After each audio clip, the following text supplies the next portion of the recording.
What up, hotheads? I'm Henry, and this is Blaze the Roof. This week, we're reviewing a sauce named Dirty Dick's No Name Chipotle.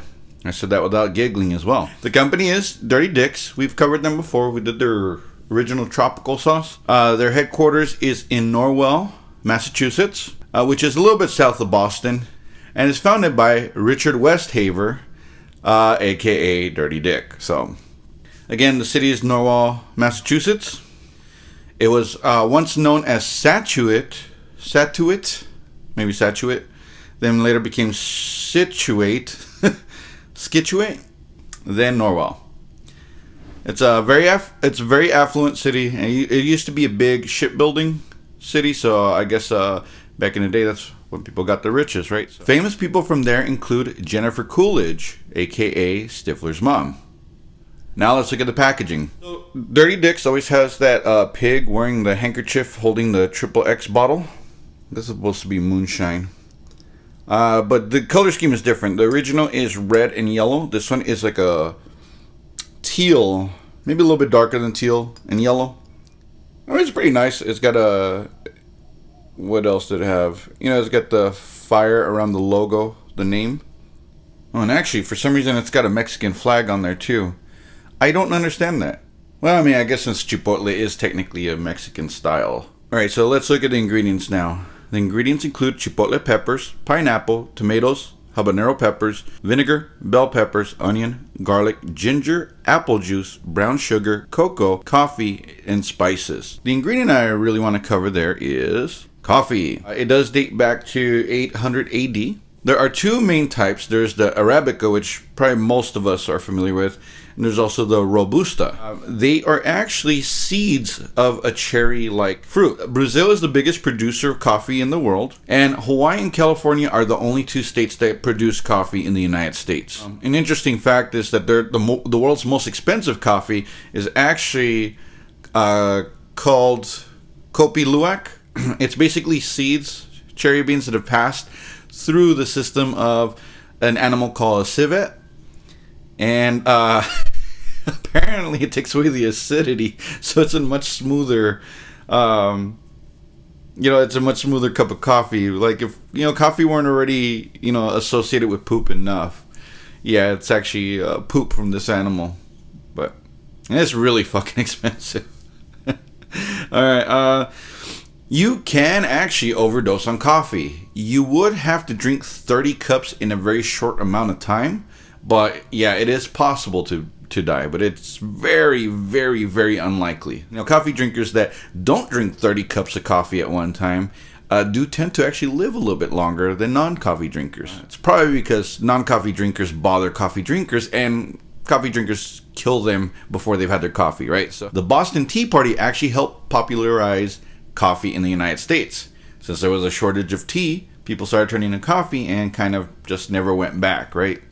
And then coffee comes from the Arabic word for wine, which is kawa. And then it led to kahve in Turkish. I'm probably mispronouncing these, but I'm doing my best. I'm putting up the spellings on here.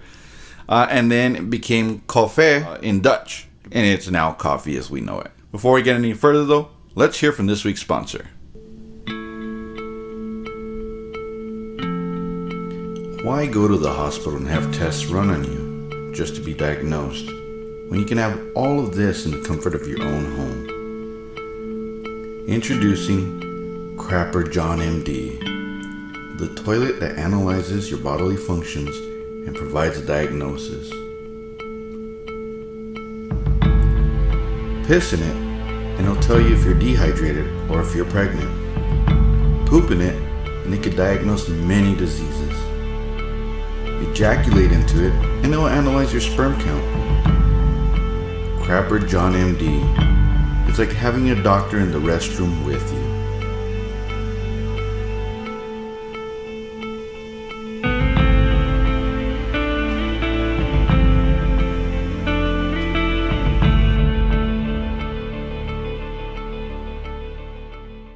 Now for the moment of truth. So I don't know how much this clocks in at.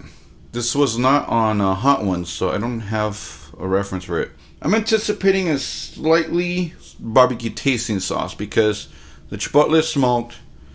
You have cocoa in there, which is interesting. Cocoa and coffee, which might add a little bit of bitterness, and then the sharpness from the tropical fruit. This is actually kind of an interesting sauce, so let's see what this, well, again, right, it's pretty brown looking. You got coffee and cocoa in it. Chipotle is also going to be kind of smoky red. But let's see what this tastes like. Cheers.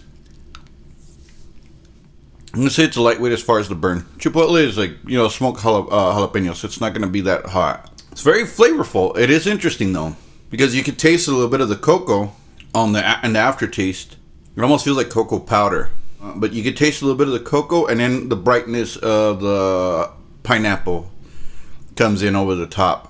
What I would put this on, I think anything that's a barbecue sauce, like, or if you want to put this in lieu of barbecue or with a barbecue, I think it would be a good mix. I wouldn't go out and use this as a dessert sauce. Yes, it does have a hint of cocoa, but it's not quite like that flavor. It's a little bit more of the smoky barbecue flavor, so I wouldn't necessarily throw this on a dessert. It's not a dessert sauce. Yeah, anything barbecue, chicken, hot dogs, ribs, brisket, but meat dishes. Yeah, so it's a good sauce. I think it's pretty versatile. What else would I even include this in? You know what came to mind is mole. So if you're Hispanic and know what mole is, that immediately came to mind throwing this on there. Would I have this in my regular rotation? No, it's a good sauce though. And if well, I do tend to favor some other smoky sauces I've had in the past. This is a really good bottle, good sauce. I just don't know if it's versatile enough to have in a regular rotation, because it does seem like it might be somewhat niche, because yeah, again, it would have to be like kind of more like smoky foods, but definitely a stronghold, maybe a buy, but it is a delicious sauce. The original one was also very delicious. Again, Dirty Dicks doesn't go for heat, it goes for flavor, and it does promise and deliver that. So next week I'll be reviewing another sauce maker we've reviewed before, Lucky Dog. We're going to be reviewing the Special Reserve, the Black Label Special Reserve sauce. Until then, I'm Henry, and remember, spice up your life. Take care.